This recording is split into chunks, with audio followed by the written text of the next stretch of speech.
Bonjour à tous, c'est Jean-Luc Roux sur sa chaîne YouTube. Aujourd'hui, nous n'allons pas parler de drones, ni de géopolitique, mais plutôt d'histoire, afin de rétablir une certaine vérité par rapport au film sur Napoléon Ier. Alors cette petite vidéo fait suite à une demande de plusieurs collègues, et donc je vais m'efforcer de retracer l'histoire sans la déformer. Napoléon Bonaparte est né le 15 août 1769 à Ajaccio et meurt le 5 mai 1821 sur l'île de Sainte-Hélène. Ce fut un militaire et un homme d'État français, comme vous le savez, premier empereur des Français du 18 mai 1804 au 6 avril 1814 et du 20 mars au 22 juin 1815 sous le nom de Napoléon Ier.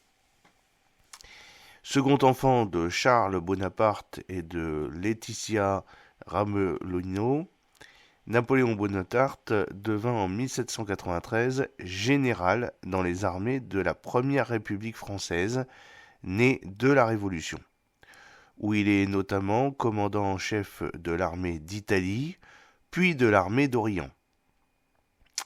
Arrivé au pouvoir en 1799 par le coup d'État du 18 Brumaire, il est premier consul à vie à partir du 2 août 1802 jusqu'au 18 mai 1804, date à laquelle l'Empire est proclamé par un Senatus Consultae suivi d'un plébiscite. Il est sacré empereur en la cathédrale Notre-Dame de Paris le 2 décembre 1804 par le pape Pie VII, en même temps que son épouse Joséphine de Beauharnais. En tant que général en chef et chef d'État, Napoléon tente de briser les coalitions montées et financées par le Royaume de Grande-Bretagne et qui rassemblent à partir de 1792 les monarchies européennes contre la France et son régime né de la Révolution. Il conduit les armées françaises d'Italie au Nil et d'Autriche à la Prusse et à la Pologne. Les nombreuses et brillantes victoires de Bonaparte, Arcole, Rivoli, Pyramide, Marengo, Austerlitz, Iéna, Friedland, dans des campagnes militaires rapides, disloquent les 4 premières coalitions. Les paix successives qui mettent un terme à chacune de ces coalitions renforcent la France et donnent à Napoléon un degré de puissance jusqu'alors rarement égalé en Europe lors de la paix de Tilsit en 1807. Napoléon Ier réforme durablement l'État en restaurant son autorité et sa primauté. La France connaît d'importantes réformes qui font de Napoléon l'un des pères fondateurs des institutions contemporaines françaises, en ce sens les codifications napoléoniennes, dont le Code civil en 1804, permettent de renforcer les libertés individuelles ou l'égalité des citoyens devant la loi, en opérant une synthèse par la garantie de certains acquis révolutionnaires et la reprise de principes traditionnels issus de l'Ancien Régime. L'administration française est réorganisée avec la création des préfets dans les départements. De même, une nouvelle monnaie émerge, le franc, tandis qu'est instaurée la Banque de France. Le Conseil d'État est également créé, tout comme les lycées. Il tente également de renforcer l'empire colonial français de l'Ancien Régime en Outre-mer. Alors que la révolution haïtienne tourne à la sécession dans cette colonie, Napoléon rétablit l'esclavage en 1802. Toujours pour des raisons politiques, Napoléon revend paradoxalement la Louisiane aux États-Unis en 1803. Il perd cependant la plupart des colonies qui l'intéressaient face aux Britanniques et perd Saint-Dominique à la suite de l'échec de l'expédition militaire préalable de 1802-1803, visant à combattre les indépendantistes. Il porte le territoire français à son extension maximale en Europe avec 134 départements en 1812, transformant Rome, Hambourg, Barcelone ou Amsterdam en chef-lieu de département français. Il est aussi président de la République italienne de 1802 à 1805, roi d'Italie de 1805 à 1814, médiateur de la Confédération suisse de 1803 à 1813 et protecteur de la Confédération du Rhin de 1806 à 1813. Ces victoires lui permettent d'annexer à la France de vastes territoires et de gouverner la majeure partie de l'Europe continentale en plaçant les membres de sa famille sur les trônes de plusieurs royaumes.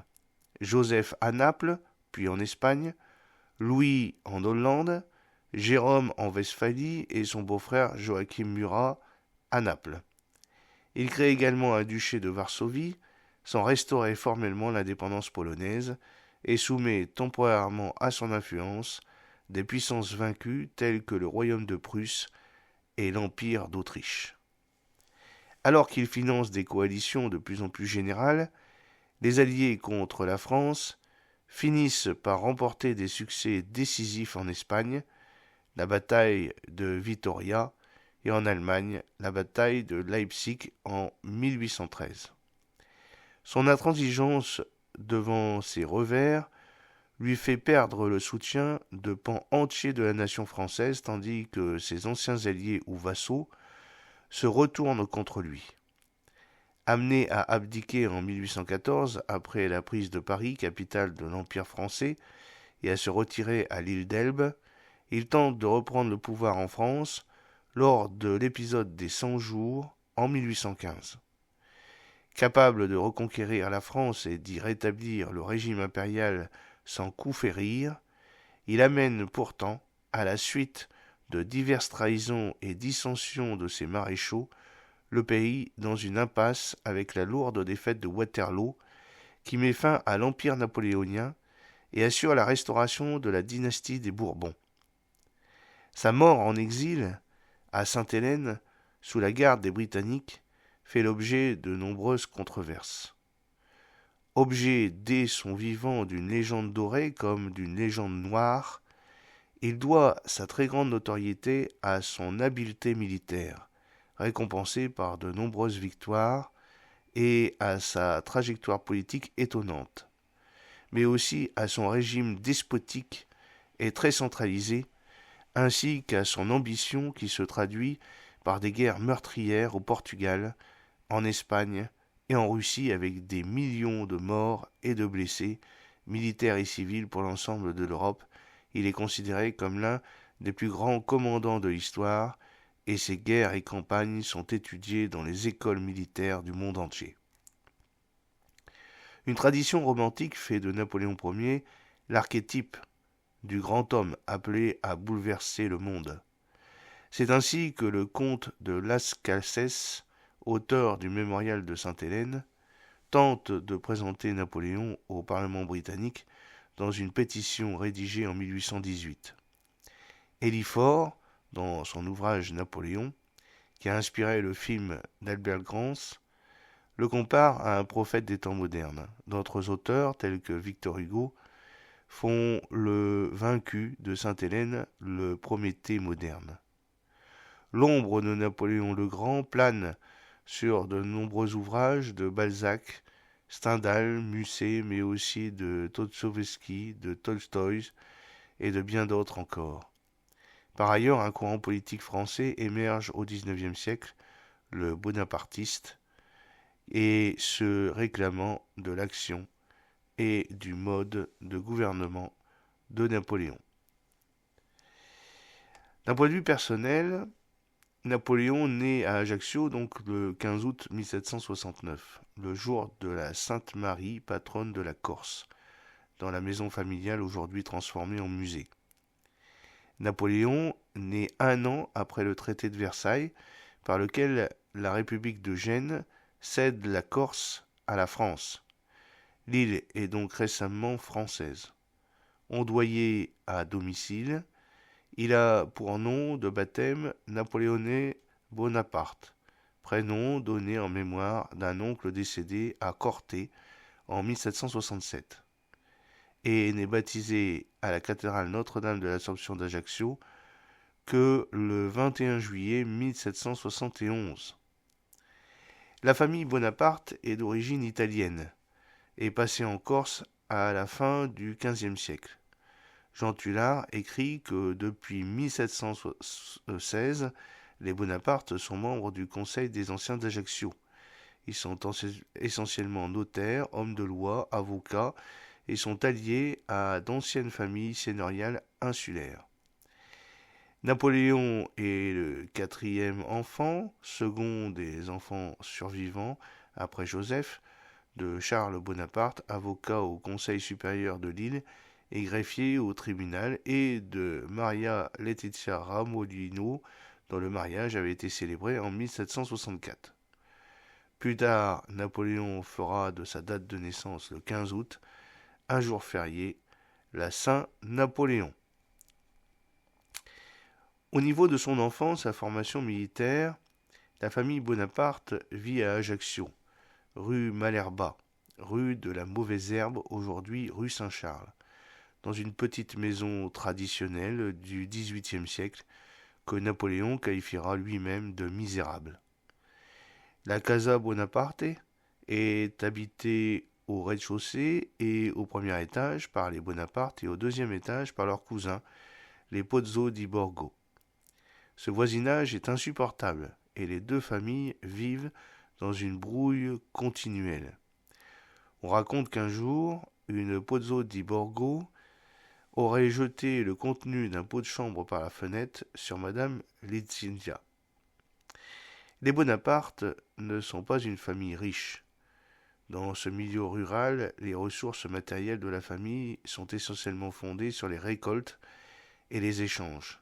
À l'école, Bonaparte est un enfant turbulent et bagarreur avec ses camarades, mais sera très vite reconnu comme étant un enfant avec de grandes capacités, notamment pour le calcul. Le 8 juin 1777, Charles Bonaparte est élu député de la noblesse aux États de Corse. En cette qualité, il fait partie de la députation que l'Assemblée générale des États de Corse envoie à Versailles auprès du roi Louis XVI. Le 15 décembre 1778, il part pour Versailles, où Louis XVI le reçoit en audience une seconde fois, la première rencontre avec le roi datant de 1776. À cette occasion, le comte de Marbeuf, gouverneur de Lille, fait obtenir auprès du ministre de la Guerre, le prince de Montbarret, une bourse pour faire entrer le deuxième fils de Charles à l'école militaire, l'aîné Joseph étant destiné à suivre une carrière ecclésiastique. Arrivé en France le 15 décembre 1778, c'est le 1er janvier 1779 que Charles Bonaparte fait entrer provisoirement ses deux fils Joseph et Napoléon au collège d'Autun. Napoléon y reste 3 mois, le temps pour son frère de faire les démarches permettant de le faire admettre à l'école militaire. Pour obtenir une bourse du roi, il faut fournir les preuves de sa noblesse et de 4 degrés d'ancienneté. De plus, c'est à Autun que réside Monseigneur Alexandre de Marbeuf, évêque d'Autun et neveu du gouverneur de la Corse. Arrivé au collège d'Autun, Napoléon ne sait pas parler français. Il ne parle qu'un dialecte corse. La légende veut qu'à ce moment-là, Napoléon ait appris le français en 3 mois, ce qui est très peu probable. Napoléon gardera toute sa vie son accent italien et sa mauvaise orthographe. Après 3 mois et 20 jours passés à Autun, il ira à l'école militaire de Brienne, où il restera 5 ans. C'est un épisode douloureux pour Napoléon, qui devra se séparer de son frère. De 1779 à 1784, c'est l'école royale militaire de Brienne. Charles Bonaparte, ayant fourni les preuves de noblesse de la famille, Napoléon est agréé par le ministère de la Guerre pour entrer au collège royal et militaire de Tiron-Gardé, mais à la suite de défections, il est finalement admis à l'école royale militaire de Brienne-le-Château, aujourd'hui dans l'Aube. Napoléon y entre le 15 mai 1779 en classe de 7e, étant âgé de presque 10 ans. C'est l'un des 12 collèges de France qui accueillent les enfants de la petite noblesse. Il va y rester 5 ans. Bonaparte n'aurait pas été apprécié de ses camarades, souffrant de moqueries à cause de son fort accent, faisant des fautes de langage. Il vivra dans un isolement presque total et en gardera un souvenir assez malheureux. De plus, Bonaparte ne cache pas son admiration pour Pascal Paoli.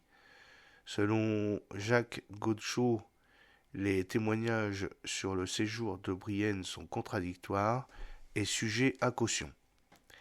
Élève assez moyen en général, bon en mathématiques, il montre tout de même déjà une propension à l'art du commandement en organisant des jeux militaires dont il prend la tête. Une bataille de boules de neige, qu'il aurait dirigée en hiver, fait partie de sa légende. Son frère Joseph, ayant abandonné son projet d'entrée au séminaire, étudie le droit. Lucien entre au séminaire d'Aix-en-Provence et ses sœurs sont éduquées par Madame Campan. Le 22 septembre de la dernière année, le sous-inspecteur des écoles, Marie-Antoine Sérapion Reynaud-Desmonts, fait passer aux élèves cadets de Brienne l'examen d'entrée à l'école militaire de Paris, où après un an d'études, ils pourront être affectés à un régiment d'artillerie, du génie ou de la marine. Napoléon est jugé apte à y rentrer, ainsi que 4 de ses condisciples. 1784-1785, École militaire supérieure de Paris. Il quitte l'école de Brienne à l'âge de 15 ans, le 17 octobre 1784, et arrive 5 jours plus tard à Paris, où il intègre la compagnie des cadets gentilshommes de l'école militaire de Paris. Le jeune Napoléon est très impressionné par les magnifiques bâtiments de l'école et par les appartements. Napoléon se distingue en mathématiques en maîtrisant en 10 mois le fameux Bezout, traité de mathématiques étudié habituellement en 3 ans. Doué en mathématiques, il ne présente aucune disposition pour les langues vivantes, en exigeant les cours d'allemand. Comme à Brienne, Napoléon, petit noble, souffre des inégalités et va même jusqu'à proposer au directeur de l'école un projet de règlement qui interdirait les démonstrations liées aux privilèges de la fortune. Le 24 février 1785, Charles Bonaparte meurt d'un cancer de l'estomac dans d'atroces souffrances. Le rôle de chef de la famille échoua alors à l'aîné Joseph, mais Napoléon le juge d'un caractère trop faible pour diriger la famille. En septembre, il passe l'examen de sortie de l'école, interrogé par le mathématicien Pierre-Simon de Laplace. Il est jugé apte à être affecté à un régiment de la marine, mais la mère de Napoléon s'y oppose et il est finalement intégré à un régiment d'artillerie. 1785-1791, affectation au régiment d'artillerie de l'Affaire. Il est reçu sous-lieutenant, 42e sur 58, à l'examen de l'artillerie. Il reçoit son ordre d'affectation comme lieutenant en second au régiment d'artillerie de l'Affaire, alors en garnison à Valence, qu'il rejoint le 3 novembre 1785. L'été suivant, il obtient un congé de 6 mois à partir du 1er septembre 1786. Le 15 septembre 1786, 7 ans et 9 mois après son départ, il repose les pieds sur l'île de Corse à l'occasion de son congé de semestre. Il ne rejoindra son régiment que 13 mois plus tard, le 30 septembre 1787. Dès novembre 1787, il demande un nouveau congé de 6 mois qu'il obtient. Il ne réintégrera son régiment que le 15 juin 1788. Le 1er juin 1788, il s'embarque pour rejoindre son régiment de l'Affaire en garnison à l'école royale d'artillerie de Auxonne depuis le mois de décembre 1787 et apprendre son métier d'artilleur. Dans ses loisirs, il travaille assidûment. Ses nombreuses lectures, Plutarque, Tite Live, Cicéron, Montaigne, qui l'accompagnent de notes, témoignent du sens dans lequel il a dirigé ses études et des sujets qui l'ont particulièrement attiré. Divers rapports situent dans les années 1788-1789 une offre de service, voire deux, du jeune officier auprès de l'armée impériale russe qui recherchait alors des volontaires étrangers pour sa guerre contre l'Empire ottoman. Le projet aurait échoué dans chaque cas en raison du refus par le candidat de la rétrogradation posée comme condition de tout recrutement. Ces récits ont pu être considérés comme plausibles, mais le constat partagé est qu'aucune preuve directe n'a jamais été apportée à leur appui.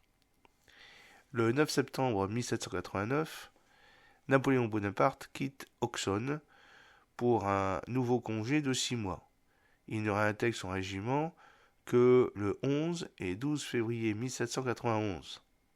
Le 1er juin 1791, il devient lieutenant en premier avec rang au 1er avril 1791 et il est transféré à la première compagnie des canonniers du capitaine de la Catonne, du 2e bataillon du 4e régiment d'artillerie qui tient garnison à Valence. Il quitte Auxonne le 14 juin 1791 et entre de nouveau en garnison à Valence le 16 juin 1791. Il obtient difficilement un nouveau congé de 3 mois, part de Valence le 31 août 1791 et ne réintégrera que le 26 juin 1793 son régiment à Nice avec le grade de capitaine. Premières armes 1788-1799. Lorsque la Révolution éclate en 1789, le lieutenant Bonaparte a 19 ans. Il est présent depuis le 15 juin 1788 au régiment de la Fère, alors à l'école royale d'artillerie à Auxonne, dirigée par le maréchal de camp Jean-Pierre Dutheil. Ce dernier lui confie la répression de la première émeute de la faim qui éclate dans la ville le 19 juin 1789. Napoléon retourne à plusieurs reprises en Corse, où les luttes de clans avaient repris. Les paolistes soutenant la monarchie à l'anglaise et les Bonaparte la Révolution. Napoléon se fait élire, dans des circonstances floues, 522 voix sur 492 inscrits, lieutenant-colonel en second du 2e bataillon de volontaires de la Corse à Ajaccio, le 1er avril 1792. Les troubles qui suivent cette élection amènent les autorités de l'île à éloigner Bonaparte en lui confiant une mission sur le continent au moment où la France se déclare la guerre à l'Autriche. Présent ponctuellement à Paris, le jeune officier est spectateur de l'invasion des Tuileries par le peuple le 20 juin 1792 et aurait manifesté alors son mépris pour l'impuissance de Louis XVI. Ce dernier signe quelques jours plus tard son brevet de capitaine. Ce sera l'un des derniers actes publics. De retour à Paris, Bonaparte est nommé capitaine le 13 juillet 1792 dans le contexte de la guerre où l'on a besoin de soldats. De plus, il ne reste que 14 officiers sur 80 dans son régiment, le 4e d'artillerie. La guerre prend de l'ampleur à l'automne 1792 avec la constitution d'une coalition des monarchies européennes contre la toute nouvelle République française. Coalition à laquelle participe le royaume de Sardaigne. C'est à son poste de commandant en seconde de bataillon Kenza Bonaparte que ce dernier fait ses premières armes en février 1793, participant à la tête de l'artillerie à l'expédition de la Maddalena. Malgré l'efficacité et de la détermination de Napoléon, l'opération commandée par Colonna Cesari, un proche de Paoli, est un échec cuisant. Cet événement et l'exécution du roi en janvier 1793 attisent la division avec les paolistes, provoquant une révolte des indépendantistes. Les désaccords entre Paoli et Bonaparte s'accentuent à la suite d'une lettre de Lucien Bonaparte à la Convention pour dénoncer Paoli. Paoli l'apprend et c'est la rupture entre lui et Bonaparte. La famille de Napoléon, dont la maison a été mise en sac et incendiée le 24 mai 1793 par les paolistes, est contrainte de se réfugier dans une autre résidence, leur petite ferme de Milénie. Quelque temps plus tard, le 11 juin 1793, ils décident de quitter l'île précipitamment à destination de la France continentale. Napoléon déclarant « Ce pays n'est pas pour nous » en parlant de la Corse. Cela va faire naître chez Napoléon une véritable rancune envers les Corses qu'il évitera tout au long de sa vie.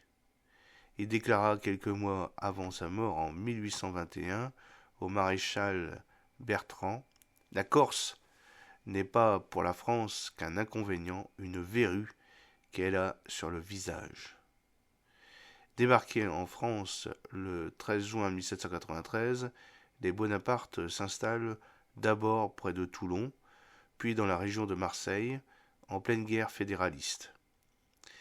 La famille, qui vient de quitter sa Corse natale, a beaucoup de mal à vivre en France sans argent, sans aucune situation stable. Napoléon Bonaparte, ce jeune capitaine en garnison à Nice, obtient un rappel de solde de 3000 livres. Il est affecté auprès de l'armée chargée de mater l'insurrection fédéraliste du Midi. Il s'active à approvisionner l'artillerie de Nice en munitions et en poudre durant l'été 1793, ce matériel étant bloqué à Avignon par les Girondins. Le 29 juillet 1793, Bonaparte est à Beaucaire, et c'est à cette période qu'il rédige le fameux « Souper de Beaucaire », pamphlet politique pro-jacobin et antifédéraliste, dans lequel un militaire discute avec des bourgeois en leur disant qu'ils doivent se rallier à la Convention nationale. Ce pamphlet sera d'ailleurs utilisé comme instrument de propagande de la Convention le 28 août 1793, alors que Marseille vient d'être reprise par les Jacobins et que la famille Bonaparte s'y installe. Toulon, tenu par les fédéralistes et les royalistes, se livre aux troupes britanniques et espagnoles. L'arsenal et la flotte française sont livrés aux Anglais. Le siège de Toulon en 1793, Bonaparte est capitaine d'artillerie lorsqu'il se présente au général Cartaux, chargé de diriger le siège de la ville. Celui-ci ne l'écoute pas et ne suit pas ses conseils. Bonaparte obtient, à la demande des commissaires Augustin Robespierre et son compatriote Cécile Setty, le commandement de l'artillerie avec le grade de chef de bataillon. Bonaparte s'oppose aussi à Louis Fréron, qui, par sa mauvaise gestion des affaires militaires, contribue au lancement de sa carrière. Il rencontre lors de ce siège de jeunes officiers, comme Marmont ou Victor, et le sergent Junot qui accompagneront la suite de sa carrière. L'artillerie est dirigée par Dommartin, mais Bonaparte est nommé commandant de sa place et le 19 octobre 1793. Le 23 novembre, il parvint avec ses hommes à capturer le général anglais Charles O'Hara. Après l'échec d'un assaut contre Toulon, Napoléon soumet un plan d'attaque au général Dugommier, qui a pris le commandement du siège. L'application de ce plan permet la reprise de la ville aux troupes royalistes et britanniques le 18 décembre, après sa prise du Petit Gibraltar. Ces ordres contribuent à forcer la flotte britannique à quitter la rade de Toulon et à priver ainsi les insurgés d'un soutien précieux. Il est fait général de brigade le 22 décembre 1793 et refusera au commissaire Augustin Robespierre, frère de Maximilien Robespierre, son protecteur, le commandement de l'armée de Paris. Augustin dira d'ailleurs à son frère, par une lettre, que Bonaparte est un mérite transcendant et corse. Le nom de Bonaparte est désormais connu de Maximilien de Robespierre. Bonaparte, jeune général victorieux. Après cette victoire, Bonaparte suscite admiration auprès de la Convention, mais aussi auprès de la gente féminine. Il se met à fréquenter Désirée Clary, qui devint officiellement sa fiancée le 21 avril 1795 de Floréal de l'an 3. Il obtient une mission de ravitaillement à Gênes le 15 juillet 1794, visant à se renseigner sur les forces militaires de la République de Gênes. Le 27 juillet 1794, le 9 Thermidor de l'an 2, il entre à Paris le jour de la chute de Robespierre. Ses amitiés avec les Jacobins lui valent d'être brièvement arrêté le 9 août 1794 à Antibes, au Fort Carré. La situation reste mauvaise pour Bonaparte. Il remonte ensuite à Paris et se présente au ministère de la Guerre qui lui propose d'aller faire de la répression en Vendée.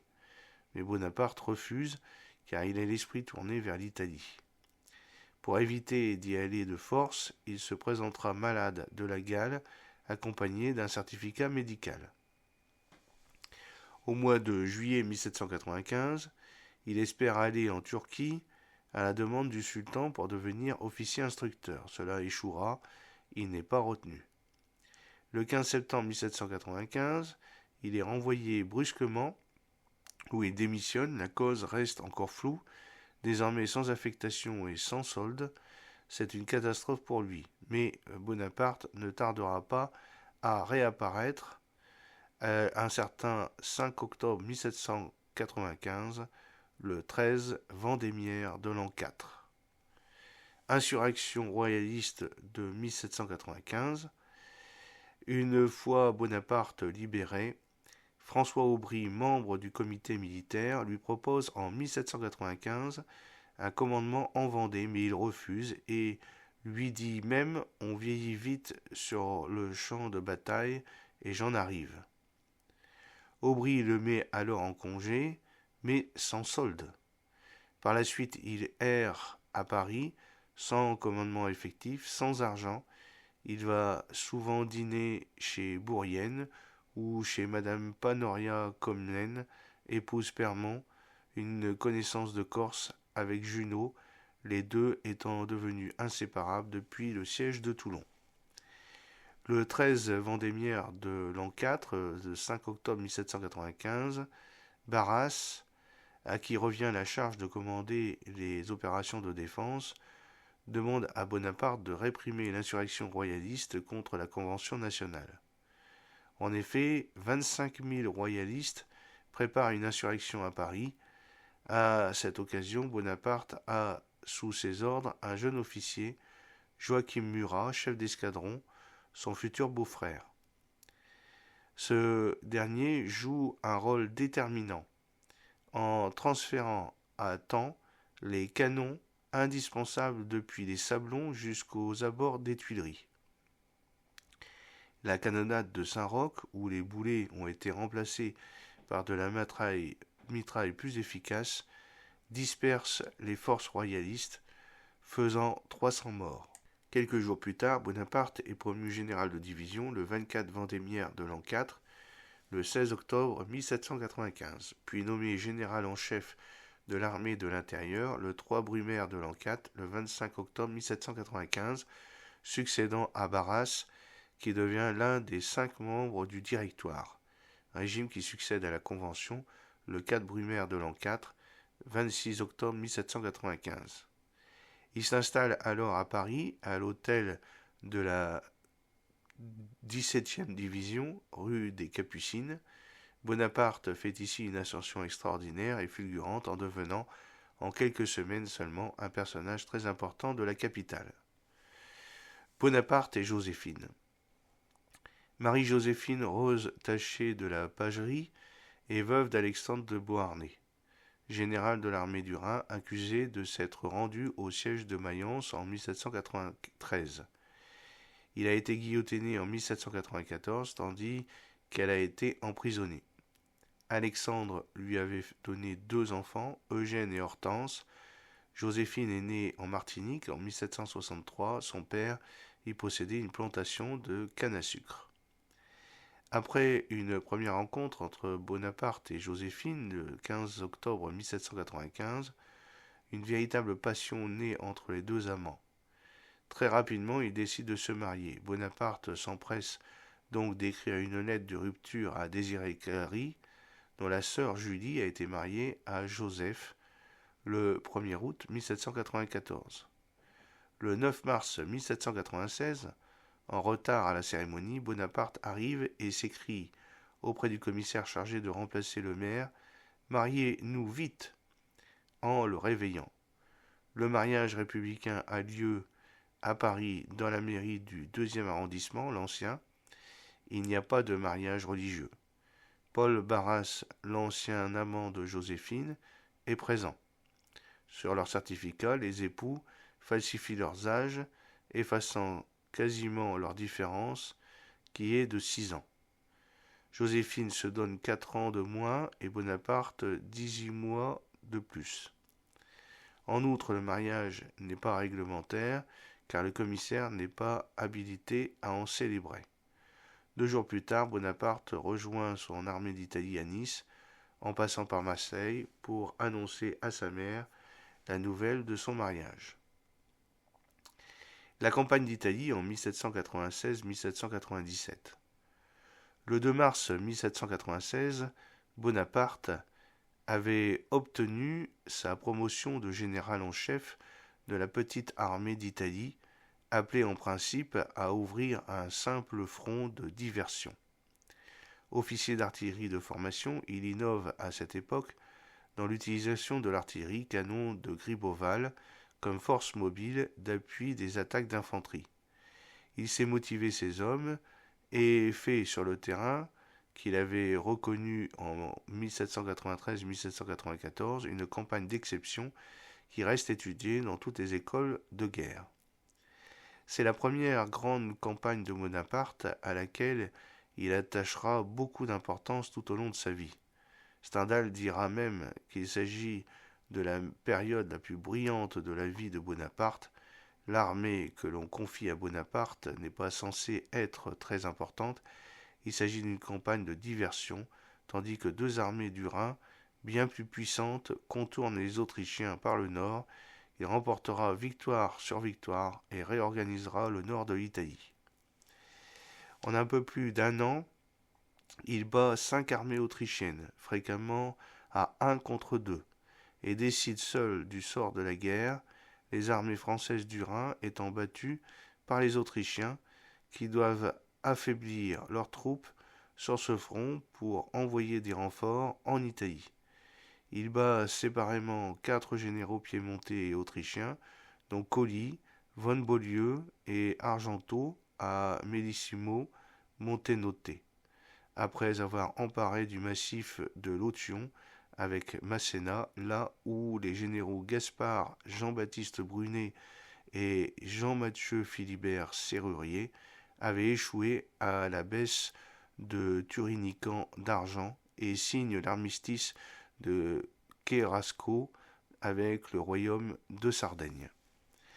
Dans une deuxième phase, il bat une nouvelle armée autrichienne envoyée en renfort et commandée par Sebottendorf à Lodi et Beaulieu à Borghetto.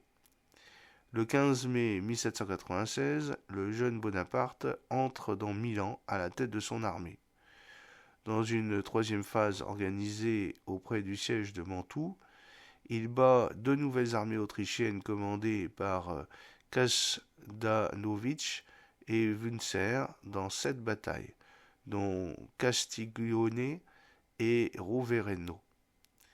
Enfin, les renforts commandés par Alvansi sont à nouveau battus au pont d'Arsol et à Rivoli. C'est le 15 novembre 1796 que Bonaparte, âgé de 27 ans, se bat aux côtés de ses soldats à la fameuse bataille du pont d'Arsol. Les soldats surprennent l'ennemi autrichien en marchant au pas de charge. Murion, l'aide de camp de Bonaparte, mourut à Arsol à l'âge de 22 ans. Tout en organisant l'Italie en république sœur sur le modèle de la République française, il marche sur l'Autriche et signe seul les préliminaires de paix de Leoben. La rue qu'il habitait à Paris, qui s'appelait rue Chantraine, fut rebaptisée rue de la Victoire, nom qu'elle a conservé à ce jour. Pendant cette campagne, Joséphine s'est rapprochée d'un nouvel homme, le capitaine Hippolyte Charles, qui devient son amant, peu après son mariage avec Bonaparte. Campagne d'Égypte, 1798-1801. À son retour d'Italie en décembre 1797, Bonaparte est accueilli comme un héros par le Directoire, qui organise une cérémonie officielle pour célébrer la paix de Campo Formio. Sa popularité auprès des Français est de plus en plus importante et le 25 décembre 1797, il est élu membre de l'Institut dans la section des arts mécaniques de la classe des sciences physiques et mathématiques. En février 1798, le Directoire soumet à Bonaparte le projet d'une invasion de l'Angleterre.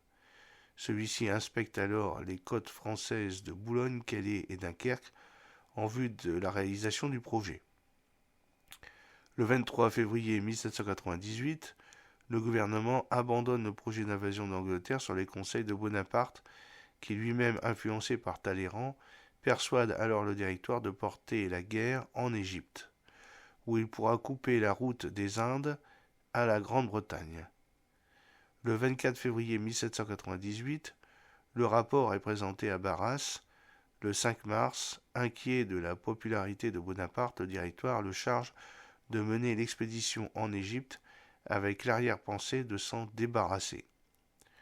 De même, l'Assemblée électorale des Landes, l'ayant choisi pour député en avril 1798, son élection est invalidée le 22 floréal de l'an 6, le 11 mai 1798, avec celle de 105 autres députés, pour l'essentiel jacobins.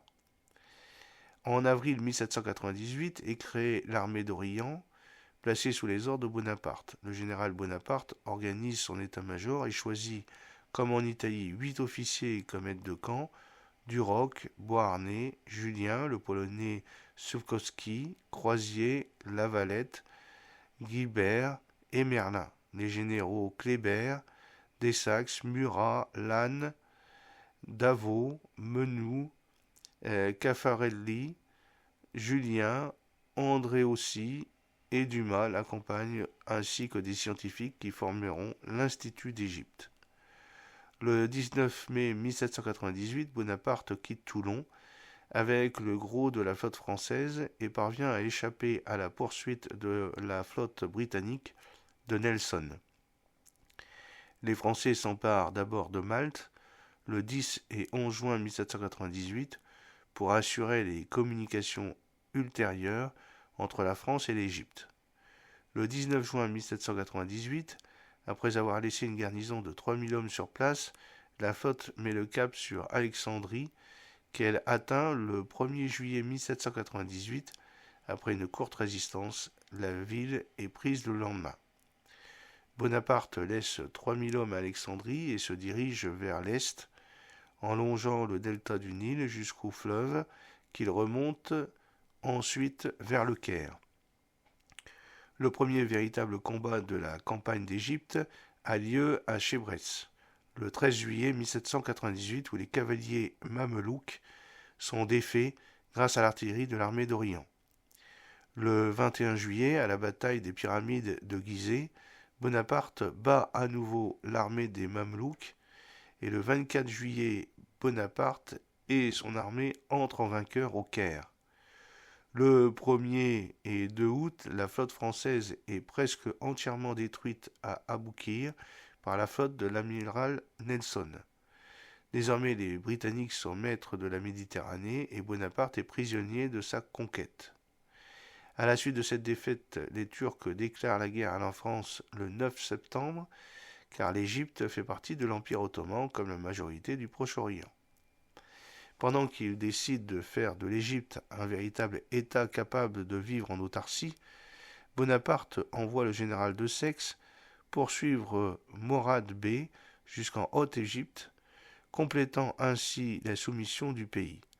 Poussés par les Britanniques et les Turcs, les Mamelouks survivants influencent la population du Caire qui se révolte le 21 octobre contre les Français. Cette révolte est impitoyablement réprimée par les troupes françaises, le calme revient et Bonaparte rétablit la situation en décrétant finalement une amnistie générale, non sans avoir fait couper bon nombre de têtes exhibées à la foule terrorisée et canonner la grande mosquée Al-Azhar. Expédition en Syrie. En février 1799, Bonaparte se déplace en Syrie pour affronter les troupes ottomanes que le sultan a envoyées pour attaquer les Français en Égypte. Le 10 février 1799, Bonaparte quitte le Caire avec son armée et bat les Turcs au combat d'El Arish et de Gaza. Le 7 mars 1799, la ville de Jaffa est prise et pillée par les Français. Bonaparte ordonne l'exécution de quelques 2500 prisonniers turcs qui sont fusillés ou égorgés faute de munitions. Par ce massacre, ils espèrent impressionner ses adversaires. C'est à ce moment-là que la peste apparaît dans les rangs français. Napoléon est favorable à l'euthanasie des soldats agonisants à l'aide de fortes doses d'opium utilisées pour calmer la douleur, mais son médecin, le baron Desgenet, s'y oppose énergiquement. Le 19 mars 1799, Bonaparte met le siège devant Saint-Jean d'Acre. Le 13 avril 1799, les cavaliers de Junot mettent en déroute les cavaliers ottomans à la bataille de Nazareth. Et le 16 avril 1799, Bonaparte et Kléber écrasent l'armée turque de secours envoyée par le sultan pour libérer le siège de Saint-Jean d'Acre à la bataille du Mont Tabor. Bien que victorieuse à cette bataille, le 16 avril 1799, l'expédition en Syrie est ensuite décimée par la peste puis arrêtée à Acre. De retour à Acre, Bonaparte essaye en vain, du 24 avril au 10 mai 1799, de reprendre la ville. Le 17 mai, il décide d'abandonner le siège et retourne en Égypte. Le 14 juin, il arrive au Caire et, dans un retournement de situation, bat les Turcs le 25 juillet à la bataille terrestre d'Aboukir. La situation du Directoire lui paraissant favorable à un coup de force, Bonaparte, qui n'a plus qu'une armée de terre affaiblie, ayant perdu sa marine, abandonne le commandement de l'armée d'Égypte à Jean-Baptiste Kléber. Lors de cette campagne, Bonaparte va être accompagné d'un mamelouk qui lui suivra pendant de nombreuses années. Il s'agit de Rostam Raza. Retour à Paris, situation de la France. Le 23 août 1799, il embarque à bord de la frégate le Murion pour rentrer discrètement en France, abandonnant au général Kléber une armée diminuée et malade. Il débarque à Saint-Raphaël le 9 octobre après avoir échappé aux escadres britanniques pendant les 47 jours de la traversée. Sur le chemin qui le mène à Paris, il est acclamé par la population. Jean-Baptiste Kléber se révèle un excellent administrateur et parvint le 20 mars 1800 à vaincre les Turcs à la bataille d'Héliopolis.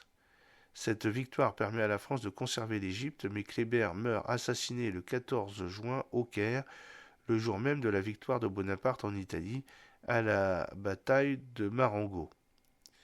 Le successeur de Kléber, le général Menou, capitule le 31 août 1801 devant les forces turco-britanniques après avoir perdu 13 500 hommes, principalement victimes des épidémies au cours des négociations de paix. Les soldats français restants sont rapatriés sur des vaisseaux britanniques vers la France. De 1799 à 1804, premier consul. Coup d'État de 1799. Arrivé dans la capitale, le général s'entretient avec Talleyrand, homme politique d'expérience et fin connaisseur des forces en jeu.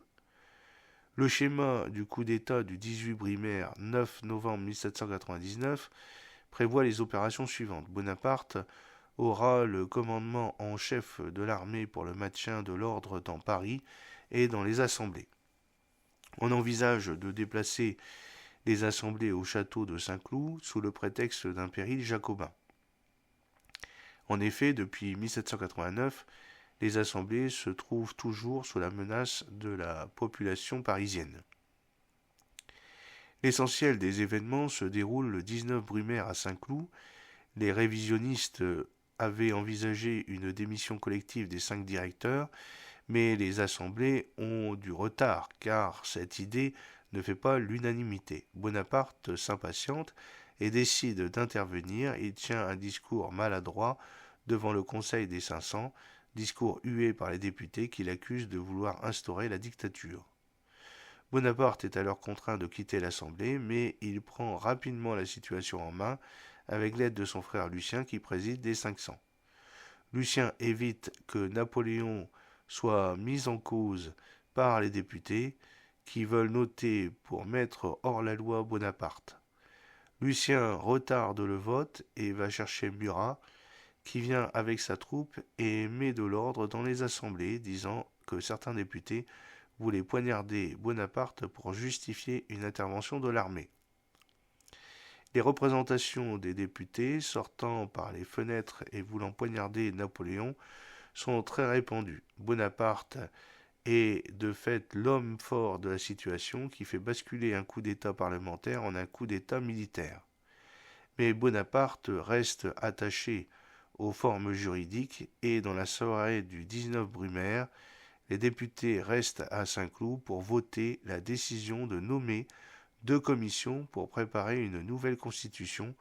On constate alors une volonté d'appuyer le régime sur le vote des représentants du peuple. Le 20 Brumaire, les 3 consuls sont désignés, Bonaparte, Sieyès et Ducos. C'est le début du consulat. Robert Ducos est tout acquis à Bonaparte, alors que Sieyès, lui, n'entend pas se résigner à abandonner le pouvoir à Bonaparte seul. Il entend bien jouer un rôle dans le gouvernement du consulat. Pour contrecarrer son encombrant collègue, Bonaparte, multipliant les provocations, maintient au portefeuille ministériel les ennemis de Sieyès en offrant les relations extérieures à Talleyrand et celui de la police à Fouché.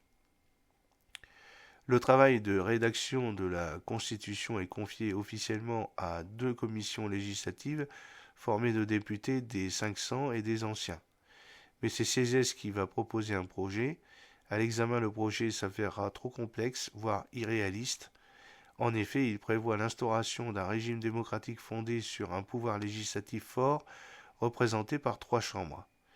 L'exécutif sera, quant à lui, réduit à une magistrature à vie purement honorifique et à 2 consuls aux fonctions limitées. Bonaparte profite des faiblesses de ce plan pour imposer son propre projet et se débarrasser de son encombrant rival. Du 4 au 13 décembre 1799, il réunit ainsi les 2 commissions dans son bureau pour élaborer le texte de la nouvelle Constitution. La Constitution de l'an 8 est adoptée en comité restreint le 13 décembre 1799. Elle inspire en partie du projet de Sieyès, mais intègre les idées politiques de Napoléon Bonaparte, notamment concernant le pouvoir exécutif.